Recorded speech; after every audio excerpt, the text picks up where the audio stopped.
본문에 들어가기 전에 우선 한 두 가지 질문을 좀 하고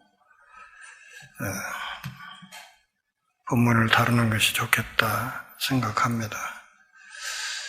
바울이 결혼했을까요? 오늘 본문을 보면 여러분도 나처럼 독신으로 지내는 게 좋다 이런 이야기도 하고 그러고 있기 때문에 바울이 평생 총각으로 살았을까 하는 생각을 할 수 있겠습니다. 또 한 가지 질문은 본문에서 간접적인 답을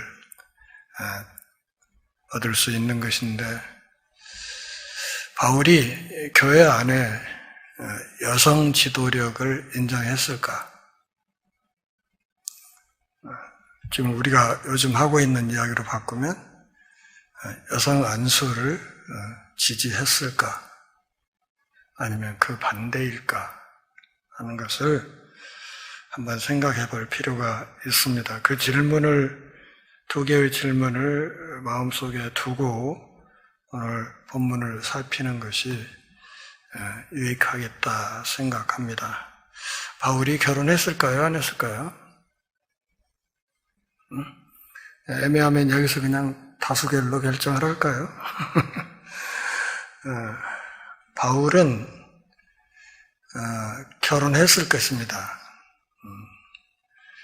기혼자였습니다. 그 증거를 한 두세 가지로 요약해서 말씀을 드릴 수 있습니다. 첫째, 바울은 정통 유대교 신앙인이었습니다.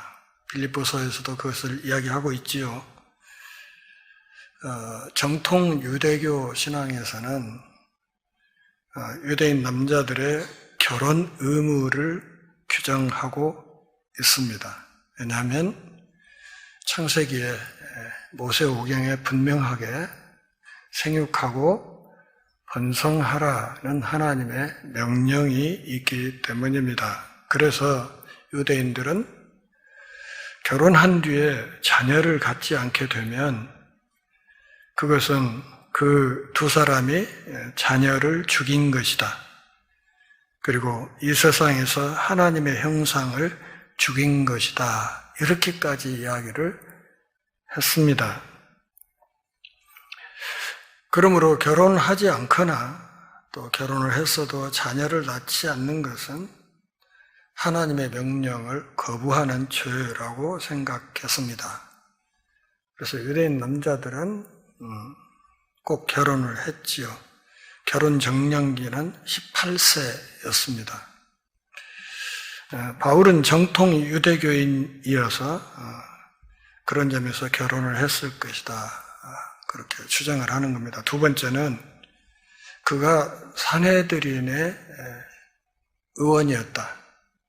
사도행전 26장 10절을 보면 그가 산헤드린에서 기독교인들을 반대하고 박해하는 투표에 참여했다는 사실을 말하고 있습니다. 이것은 그가 산헤드린 공회의 의원이었다는 것을 말하는 겁니다.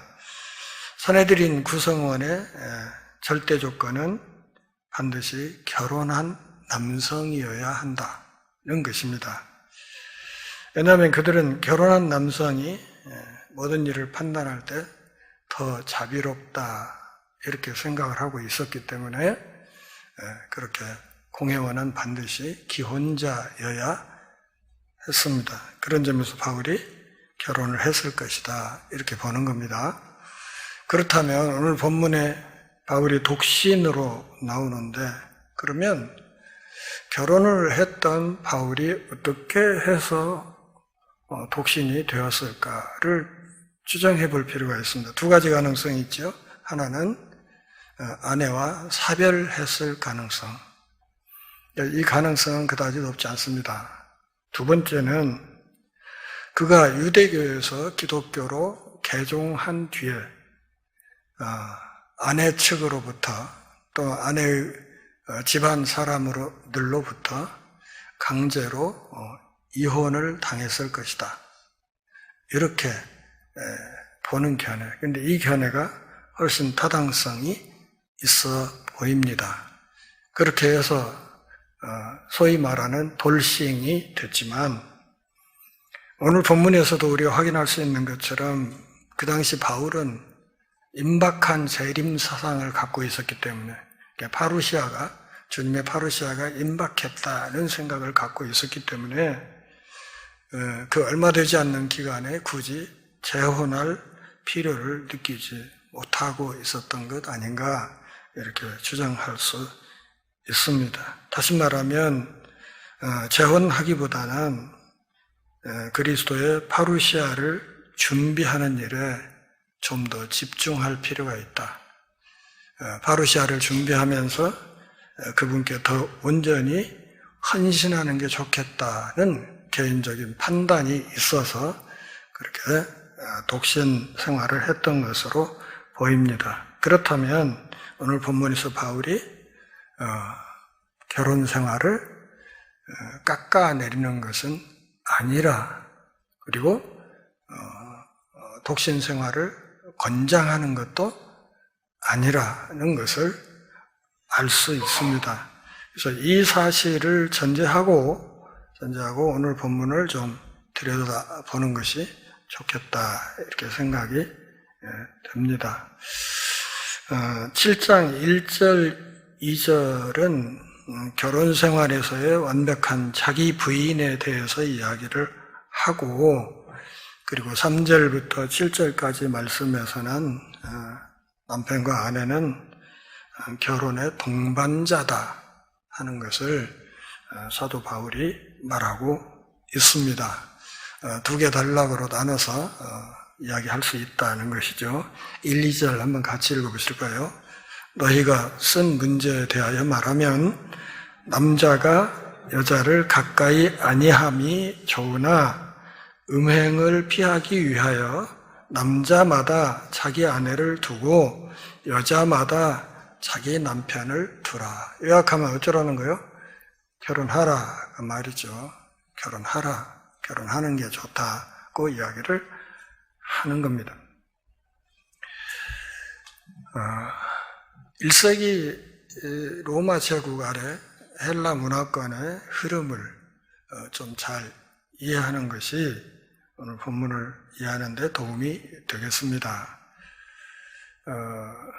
전에도 몇 차례 말씀을 드렸듯이 헬라 문화권에서는 인간의 육체는 중요하지 않다 이렇게 생각했습니다. 오히려 더 나아가서 인간의 육체는 악한 것이다 이렇게까지 이야기를 했습니다. 육체가 중요하지 않고 악한 것이다 하는 이런 큰 전제 위에서 두 가지 흐름이 나타난다고 했죠. 하나는 극단적인 쾌락주의가 나오고 그러니까 어차피 우리 몸은 버렸으니까 이미 육체는 악한 것이고 이미 더 이상 나빠질 게 없는 거니까 이 나쁜 몸을 가지고 나쁜 짓을 좀 한두 가지 더 해본들 크게 달라질 것도 없다 이런 생각에서 극단적인 쾌락주의가 나왔다고 말씀드렸고 또 반대로 육체의 욕구는 악한 것이기 때문에 이것은 철저하게 눌러야 된다, 억눌러야 된다 이렇게 해서 극단적인 금욕주의가 나오게 됐습니다. 극단적인 쾌락주의에 대해서는 이미 앞에 본문에서 한번 다뤘고요. 오늘 본문은 그러니까 7장 1, 2절은 바로 이 극단적인 금욕주의에서 나온 어떤 주장에 대한 바울의 반론으로 볼 수 있습니다. 무슨 뜻인가 하면 일부 고린도 교인들 가운데서 우리가 예수 믿고 그리스도인으로 살려면 육체적인 것을 완전히 버려야 하기 때문에 결혼도 하지 말아야 된다. 이렇게 주장하는 사람들이 있었다는 겁니다. 이건 디모데서에서도 이야기가 되는 거예요. 결혼을 금하고 이렇게 가짜 교사들이 와가지고 그렇게 하는 것을 이야기하는 거예요. 바울이 그것을 막기 위해서 결혼해야 된다고 하는 이야기를 디모데서에서도 이야기를 하죠. 또 결혼을 했더라도 어째야 된다? 남편과 아내 사이에 부부관계도 하지 말아야 된다고 주장하는 사람들이 있었다는 이야기입니다. 그리고 그것을 이렇게 바로잡기 위해서 사도 바울이 지금 7장 1, 2절에서 이야기를 하고 있는 것입니다. 7장 1, 2절은 바울의 아주 실용적인 답변입니다. 무슨 말인가 하면 고린도 교회 교인 여러분은 지금 고린도에 살고 있습니다. 그 음란한 도시 고린도에서 사는 동안 눈에 보이는 모든 것이 유혹거리가 아닙니까? 그리고 당신들에게는 하나님이 주신 건강한 본능이 있습니다. 그러므로 죄에 빠지는 것보다 결혼하는 것이 훨씬 낫습니다. 바울이 이렇게 이야기를 한다고 해서 더 나쁜 운명을 피하기 위해 결혼을 권장하는 것은 결코 아닙니다. 다만 현실을 직시하고 보편적인 진리를 제시하는 것입니다. 사람이 자연적으로 적합하지 않은 생활 방식을 취하게 되면 안 된다는 것이죠. 그렇게 되면 유혹적인 환경에 빠지게 되고 거기에 뛰어들게 되면 하나님 앞에 죄를 범할 수 있다. 인간은 모두 같은 존재가 아니다. 그러므로 자기 자신을 잘 살펴보라고 이야기합니다. 그리스도인에서 가장 잘 살 수 있는 삶의 방식을 택하라는 겁니다. 결혼을 하든 독신 생활을 하든 그렇게 해야 한다는 것이죠. 자신에게 불가능한 길, 부자연스러운 기준을 적용하면서 쓸데없이 시험에 빠질 필요는 없다 하는 이야기를 7장 1, 2절에서 말하고 있는 것이죠. 1절 맨 앞에 어떤 말이 있습니까? 너희가 쓴 문제에 대하여 이 말이 있죠. 이 말도 역시 이 고린도전서 이전에 바울과 고린도 교회 사이에 어떤 편지가 오고 갔다 하는 사실을 알 수 있는 내용입니다. 고린도 교인들이 사도 바울에게 어떤 편지를 써서 뭔가 질문을 했다는 사실, 그리고 그 질문에 대한 답을 지금 오늘 본문에서 하겠다라고 이야기를 하는 겁니다. 그러니까 여러분들이 했던 말, 여러분들이 지난번 편지에서 했던 질문에 대해서 내가 좀 답을 하자면 이런 뜻이에요. 말한다는 말은 목회적인 안내를 하겠다. 그런 말입니다. 그러니까 오늘 여러분들이 쓴 문제에 대해서 말한다 하는 이 말은 지금 오늘 본문부터 시작해서 11장까지 이어집니다. 11장까지. 그리고 12장에서 지체론을 말하고 13장 사랑에 대해서 이야기하고 14장 예배에 대해서 이야기하고 그 다음에 15장 부활에 대해서 이야기하고 16장 마지막 인사말. 다 끝나버렸네. 건도전서 다 끝나버렸네요. 예. 그래서 목회적인 안내를 하겠다. 다시 말하면 어떤 회색적인 지대에 있는 문제들. 오늘 우리 사회에서도 그런 거 많죠. 성경에 인터넷 나옵니까? 성경에 컴퓨터 있습니까? 성경에 자동차나 비행기 나옵니까? 안 나오죠. 이런 것들과 연관된 어떤 문제들이 우리에게는 회색지대로 남아있어요. 그런 문제들을 해결하기 위해서는 성경 본문이 말하는 어떤 중요한 원리들을 잘 탐색하고 그렇게 해서 파악된 복음의 진리를 잘 뽑아서 그것을 우리 삶에 잘 적용시키는 지혜가 필요하단 말이에요. 그래서 회색지대에 있는 문제들에 대해서 사도로서의 깊은 영적인 통찰과 목회적인 지도력을 발휘하면서 바울이 하늘의 지혜를 따라서 고린도 교인들에게 어떤 지침을 주는 것입니다. 남자가 여자를 가까이 아니함이 좋으나, 이 말, 남자가 여자를 가까이 아니함이 좋다. 좀 보충 설명이 필요해요. 가까이 한다라는 말은, 이 가까이 한단 말의 원뜻은 부부관계라는 말이에요. 남편과 아내가 부부관계를 맺는다는 뜻이죠. 그러니까 결혼한 부부가 남편과 아내 사이에 부부관계를 맺지 않는다, 그런 뜻입니다. 그러니까 이 말은 어쩌면 고린도 교회 안에 일부 교인들이 주장하고 있던 내용을 바울이 인용했을 가능성이 높습니다.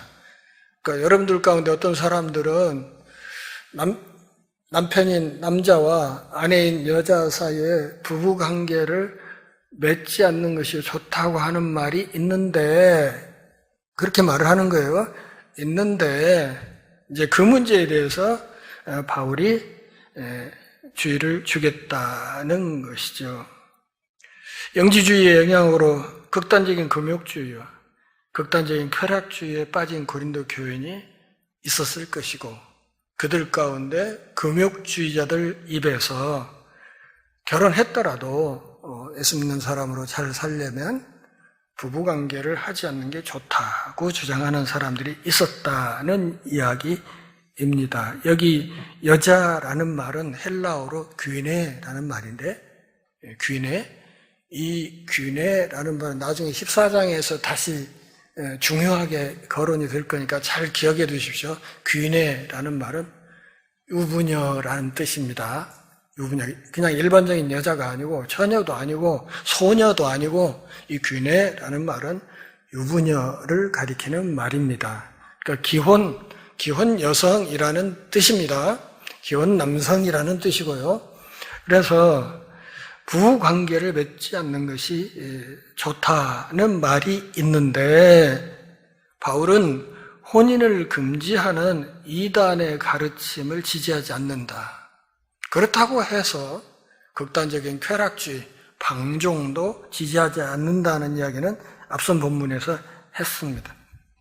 지금 1절에서 바울이 말하려고 하는 것은 바울이 결혼을 반대하지 않는다는 것입니다. 왜냐하면 결혼 자체가 죄악이 아니고, 그 결혼 자체 역시도 독신과 마찬가지로 하나님의 은사이기 때문에 그렇다는 겁니다.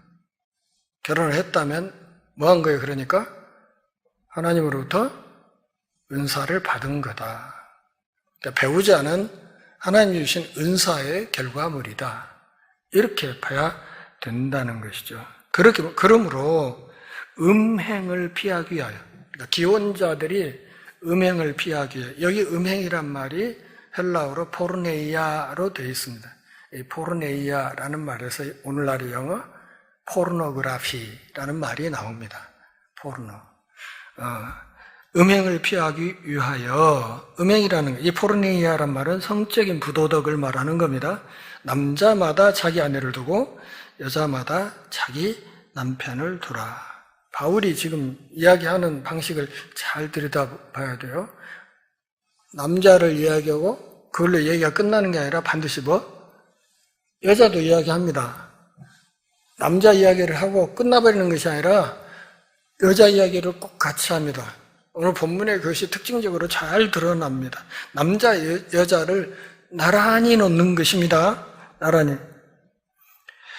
자칫하면 음행하는 일들이 생기기 때문에 배우자를 갖는 것이 좋다.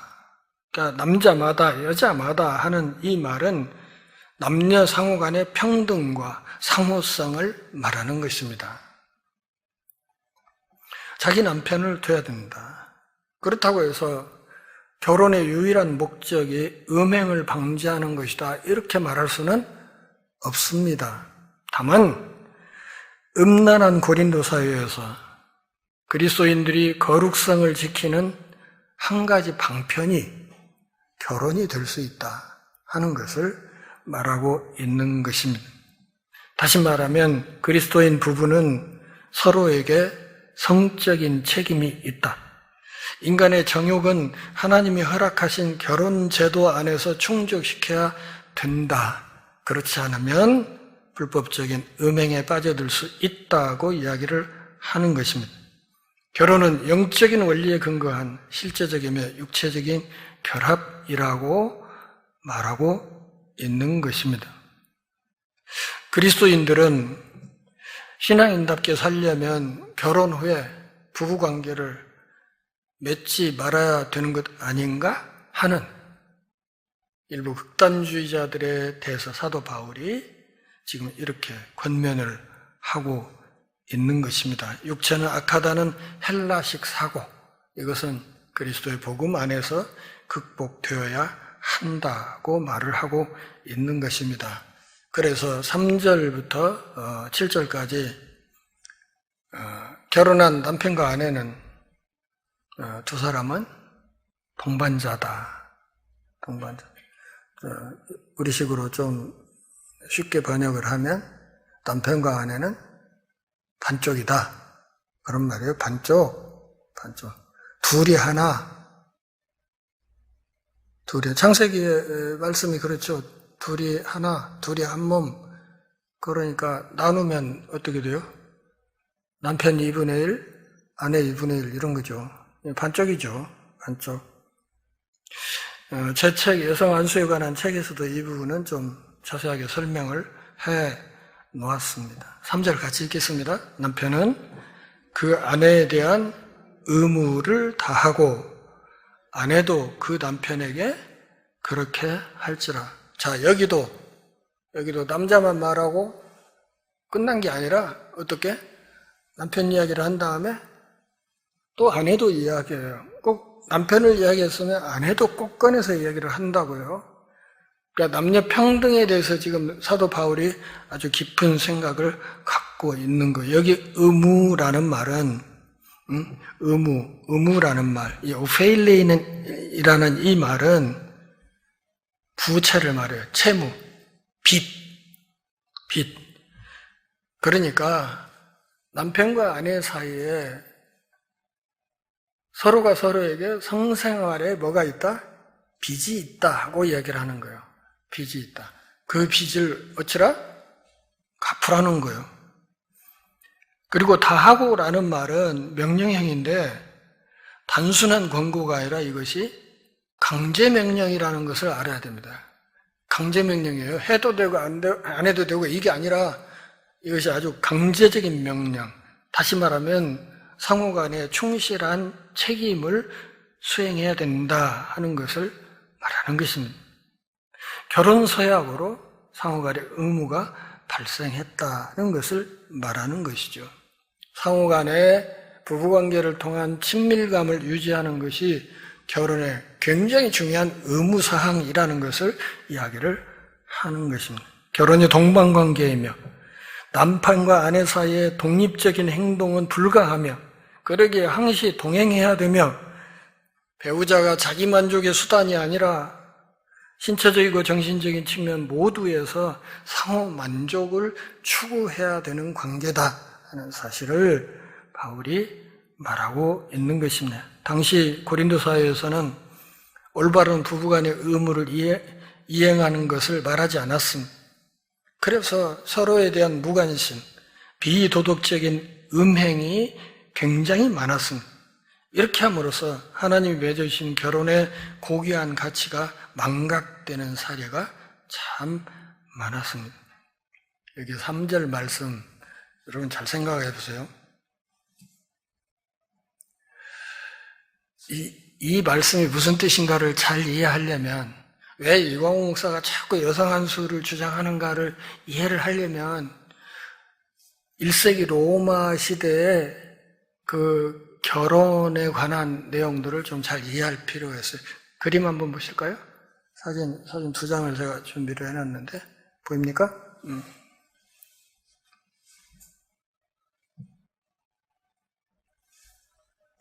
이게 잘 안 보이죠? 이게 결혼 계약서예요. 1세기 당시의 결혼 계약서. 또 다른 그림 하나 볼까요? 이제 결혼 기념으로 만든 무슨 기념품 같은 건데 병이죠. 화병 같은 건데 그 밑에 그림을 보면 신랑과 신부가 손을 이렇게 딱 맞잡고 오른손을 잡고 있는 그런 그림이 새겨져 있습니다. 그런데 오른손이라는 것은 상호 신뢰와 충성과 헌신을 상징하는 겁니다. 그래서 오른손을 딱 잡고 있는 그림을 이 화병에 새겨 넣었습니다.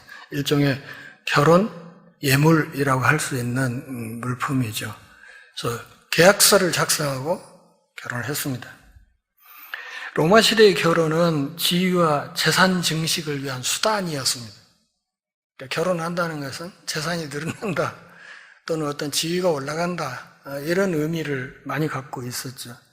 그래서 결혼으로 여성은 남성에 철저하게 종속되었습니다. 일종의 매매 계약을 통해서 결혼을 하긴 하는데 그 계약과 동시에 여자는 남자에게 종속되는 겁니다. 결혼 계약서를 작성함으로 결혼을 하게 되는데 배우자의 책임이 발생하는 것이죠. 그런데 이 배우자의 책임은 주로 누구에게만? 여성에게만. 하고 우리 사회도 그랬죠. 뭐 칠거지약이니 뭐니 삼정주도 해가지고 여자가 남편 얼굴에 상체기만 손톱 자국만 내도 그냥 쫓아낼 이유가 되고 별게 다 있었잖아요. 그리고 여자는 이름도 안 지어주고 가르치지도 않고 집 안에서 집 밖을 못 벗어나게 하고 집에서 그냥 십자수나 조신하게 놓고 있게 만들고 그렇게 하고 양반 남자들은 어떻게? 나가서 기생빵 마구 드나들면서 그냥 그렇게 지내는 것이 남자다운 것인 것처럼 그랬던 시절이 있었잖아요. 그런데 지금 이 땅에 복음이 들어온 뒤로 이 정도라도 남녀 평등이 이루어진 거예요. 남자는 최소 5명의 성인 남자 증인 앞에서 여성을 구매할 수 있었습니다. 이 증인으로 서는 5명은 성인 남자인과 동시에 로마 시민권자여야 했습니다. 그렇기 때문에 이 계약을 통해서 결혼을 하는 경우에 남편이 대체로 훨씬 나이가 많은 경우가 많았죠. 그리고 그 과정에서 남편은 자연스럽게 지배자가 되었습니다. 사랑과 애정보다는 복종이 강조되었습니다. 이런 세상에서 이혼을 할 수 있는 조건이 어느 수준이냐면 남자가 아내에게 나가라 한마디면 이혼이 성립됐습니다. 너무한 거 아니냐 이렇게 생각하는데 당시 사회가 그랬다니까요. 로마 제국의 일반적인 흐름에서 남편이 아내에게 그냥 화가 나가지고 나가 한마디 하면 그걸로 이혼이 성립되는 그런 세상이었단 말이에요. 그런 세상에서 사는 사람들에게 편지를 쓰면서 3절에 이렇게 말해요. 남편은 그 아내에 대한 의무를 다해라. 아내도 그 남편에게 그렇게 해야 된다. 무슨 말인가? 여자를 이렇게 극단적으로 무시하는 세상에서 바울은 편지를 쓰면서 남녀 평등을 말해요. 남녀 평등. 남자만 의무가 있는 게 아니라 여자도 그렇게 똑같은 의무가 있다. 그러니까 남편과 아내 사이에 져야 될 의무의 그 무게는, 짐의 무게는 어떻다? 똑같다는 거예요. 이 남녀 평등을 이야기를 하는 거예요. 1세기 당시에 여자를 사람 취급하지 않고 철저하게 무시하고 남편이 화나서 그냥 나가 하면 이혼이 성립되는 이 살벌한 시대에 바울은 편지를 쓰면서 뭐라고? 남자와 여자가 평등하다고 이야기를 하는 겁니다. 이렇게 말한 사람이 저 14장에 가서는 뭐라고? 여자는 교회에서 잠잠하라 이렇게 말한단 말이에요. 그래서 우리 교단의 목사들은 이 말을 문자적으로 그냥 받아들여서 그려. 그러니까 여자는 안수하면 안 되고 목사가 되면 안 되고 장로가 되면 안 되고 이렇게 이런 논리를 끌고 가는데 이게 왜 문제인가는 제가 나중에 14장을 다룰 때 다시 설명을 드리겠습니다. 문제는 바울이 7장 3절에서 이렇게 남녀 평등을 주장했던 이 사람이 14장에 가서 여자는 입 다물라고 이야기를 해서 문자 그대로 여자들이 교회에서 입도 뻥끗 못하게 이렇게 했다면 바울이 어떤 사람이에요? 이게 만약 그렇다면 바울이 이게 정신 이상자 아니냔 말이에요. 앞에서 했던 이야기를 뒤에서 자기 입으로 뒤집는 이상한 사람 아니냐 그 말입니다. 성경을 그런 식으로 읽으면 안 되죠. 그래서 이 3절에 있는 이 말은 1세기 문화에서는 아주 혁명적인 발상이라는 것을 알아야 됩니다. 예수님이 공생의 기간에 여성 제자들을 거느리고 다녔다는 이것도 아주 혁명적인 거였습니다. 사마리아 우물가에서 사마리아 여자를 만나서 대낮에 1대1로 대화한 거, 이것도 아주 혁명적인 일이었습니다.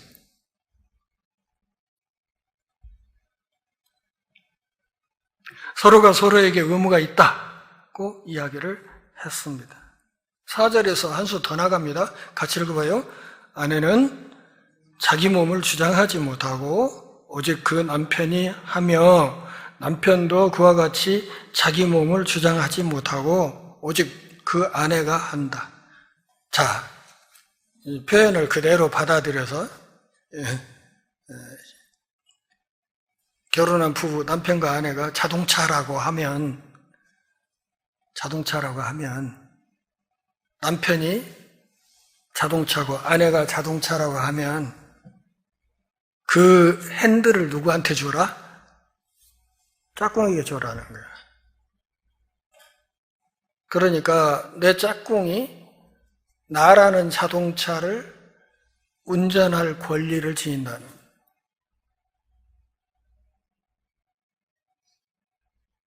짝꿍에게 운전할 권리가 있다고 얘기를 해요. 자, 주장하지 못한다 하는 말, 이 말은 권위가 없다 그런 말이에요. 권위가 없다. 아내가 자기 몸을 마음대로 할 권리가 없다는 거예요. 이 권리는 누구에게 있다고? 남편에게 있다고. 남편이 자기 몸을 마음대로 할 권리가 있는 게 아니고 이 남편의 몸을 다스릴 권리는 누구에게 있다고요? 아내에게 있다고. 기가 막힌 얘기죠. 배우자에게 권리가 있다는 얘기. 남편과 아내의 자유는 서로에게 속함으로 철저하게 제한된다고 이야기를 하는 겁니다. 의무를 이행하는 것은 아내에게만 있는 게 아니라 남편과 아내 모두에게 있다고 이야기를 하는 거예요. 부부는 상호 책임 관계에 있다. 자기 몸에 대한 자기 주장을 하지 못하고 배우자와의 합당한 관계 속에서 정상적인 부부 관계를 가져야 된다고 이야기를 하고 있는 것입니다. 부부의 평등한 의무를 서로 감당할 때 순결한 결혼 생활이 가능하다고 말을 하는 겁니다. 부부의 권리는 그 의무 속에서 동등하고 상호간의 요구를 받아들일 필요가 있다고 이야기를 합니다. 자, 5절에서 무슨 말을 하고 있습니까? 각방 쓰지 말라 그 얘기를 해요. 5절 같이 읽습니다. 서로 분방하지 말라. 다만 기도할 틈을 얻기 위하여 합의상 얼마 동안은 하되 다시 합하라. 이는 너희가 절제 못함으로 말미암아 사탄이 너희를 시험하지 못하게 하려 함이라. 결혼한 기독교인 부부에게 가장 중요한 거, 사탄의 시험에 빠지지 않는 것이다. 그러기 위해서 각방 쓰지 말아라. 이렇게 분방한다 하는 이 말은 빼앗는다, 강탈한다 그런 뜻이에요. 부부 사이의 권리가 아까 누구에게 있다고 그랬어요? 짝꿍에게 있다고 했죠? 그 권리를 강탈하지 말아라. 그 권리를 뺏지 말아라고 이야기를 해요. 잠시 틈을 얻기 위해서 어떤 틈? 기도할 틈. 집중해서 기도해야 될 일이 있을 때 그 기도에 몰두할 수 있는 시간 여유를 잠시 얻기 위하여 각기 딴 방을 쓸 수는 있겠다. 그러나 그마저도 일방적으로 하는 것이 아니라 어떻게 해야 된다고? 둘이 합의해야 된다. 합의해서 하되 그렇게 분방하는 기간은 길어서는 안 된다. 그 기간이 길어지면 안 된다. 최대한 짧게 끝내라. 그렇게 이야기를 합니다. 다시 말하면 금욕주의에 빠지게 되면 누구라도 시험에 빠질 수 있다. 집중해서 기도해야 될 시간이 꼭 필요하다고 한다면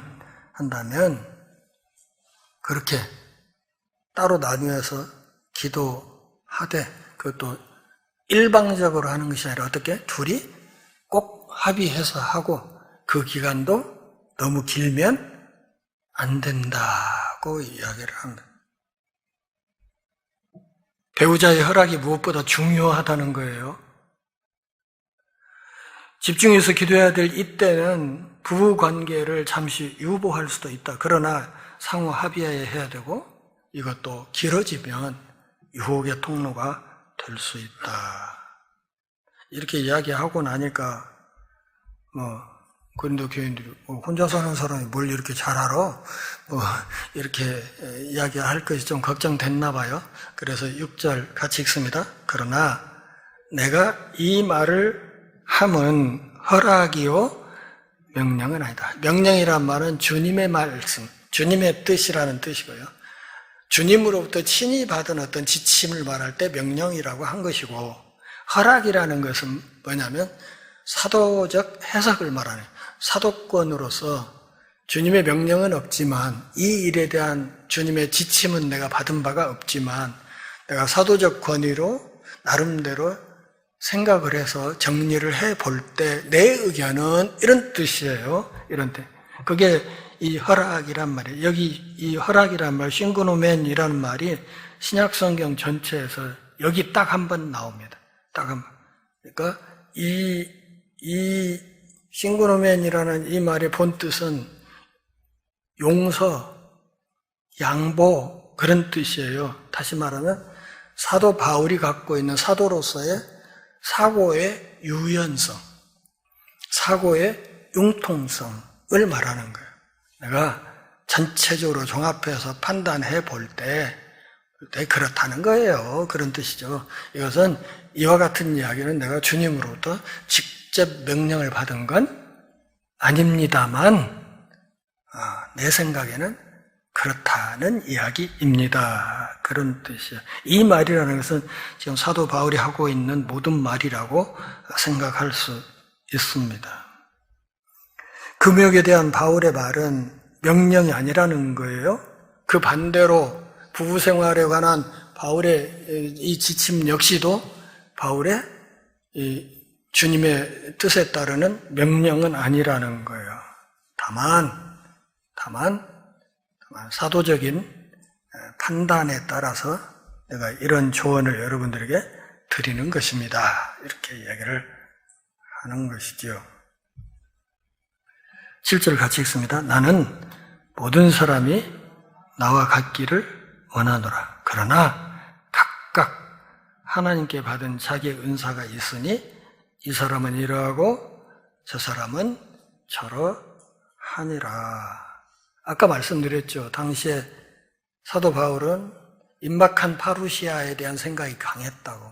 주님의 재림이 곧 이어질 거라는 생각이 있었다. 그렇기 때문에 그냥 여러분들 나처럼 그냥 독신으로 많은 사람이 지내면서 주님께 더 뜨겁게 헌신하면 좋겠습니다 하는 이렇게 이야기를 하지만, 그러나 이거 역시도 그냥 자기의 참고 발언이지 명령은 아니라고 이야기를 합니다. 가장 중요한 것은 모든 사람이 각각 하나님께 받은 자기의 뭐가 있다? 은사가 있다. 무슨 말인가 하면 독신 생활도 은사고 결혼 생활도 은사다.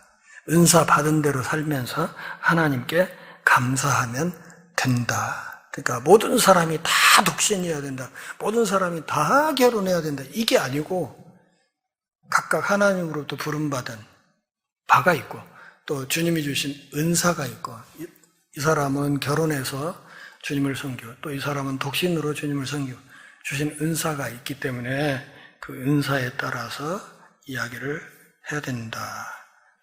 이해를 해야 된다는 것이죠. 당시의 박해 상황에서 임박한 파루시아를 고려할 때는 그냥 나처럼 그냥 혼자 지내는 것도 나쁘진 않아요. 이렇게 이야기를 하는 것이지, 여러분 반드시 독신 생활을 해야 되고 독신이어야 하나님을 더 잘 섬긴다 이렇게 말하는 건 아니에요.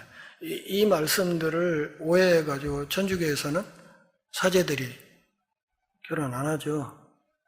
이 결혼 못하게 한 중요한 이유를 아세요? 왜 사제들 결혼 못하게 했는가 그 이유를 아시냐고요? 세습을 받기 위해서였어요. 사제가 자식이 없어야, 아들이 없어야 세습을 못하니까 그거 못하게 하려고 사제 독신을 해서 법을 세워가지고 이렇게 온 거예요. 근데 우리 개신교에서는 요즘 세습 엄청나게 많이 하고 있잖아요. 앞으로는 담임 목사 청빙할 때 아들 없는 사람만 부르지 않을까 싶은 걱정이 들 정도로. 바울의 독신은 하나님이신 독특한 은사라는 뜻이에요. 결혼 생활도 독특한 은사다. 그러므로 결혼했으면 그런 은사 주신 하나님께 감사하고 서로 아끼고 사랑하면서 살면 되고, 독신으로 부름받은 사람은 그렇게 주님을 섬기면 된다. 중요한 것은 음욕의 유혹으로부터 자신을 잘 거룩한 신분을 보존하는 것이다. 이렇게 말할 수 있겠습니다. 음란한 유혹으로부터 순결을 유지했던 모든 삶의 모범, 그것을 본받을 필요가 있습니다. 모든 기혼자들이 결혼의 순결을 유지하는 것이 중요하다고 이야기합니다. 오늘 본문에서 사도 바울이 결혼을 폄하하는 것은 결코 아닙니다. 또 독신이 더 우월하다고 말하는 것도 아닙니다. 하나님이신 성은 좋은 것입니다. 그런데 이 좋은 성은 부부 사이에서만 누려져야 된다 하는 것입니다. 영과 육체의 분리를 생각해서도 안 되고, 부부는 서로의 필요를 돌보고 채워줘야 된다고 이야기를 하는 것입니다. 우리가 내가 주님을 사랑합니다 말로만 그렇게 하면 돼요, 안 돼요? 안 되죠. 주님과 우리를 신랑과 신부라고 얘기를 하잖아요. 말로만 하고 그냥 삶은 그게 아니면 안 되잖아요. 부부 사이도 마찬가지. 사랑합니다 말로만 하고 그 다음 뭐 실체가 없으면 그것도 안 되는 것이다, 그런 말. 그리스도인의 성윤리는 다른 사람의 유익과 하나님의 영광을 위해서 자신의 권리와 자기 중심성을 포기하는 것입니다.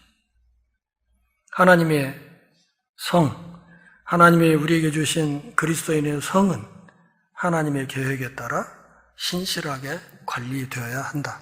왜냐하면 그것이 하나님이 주신 선물이기 때문입니다. 하나님의 뜻에 따라, 내 뜻에 따라서가 아니라 하나님의 뜻에 따라서 신실하게 관리되어야 한다. 우리 교회에 속한 모든 교인들의 가정이 하나님의 은혜 안에서 더욱 아름답게 성장해 갈 수 있기를 바랍니다. 기도하겠습니다.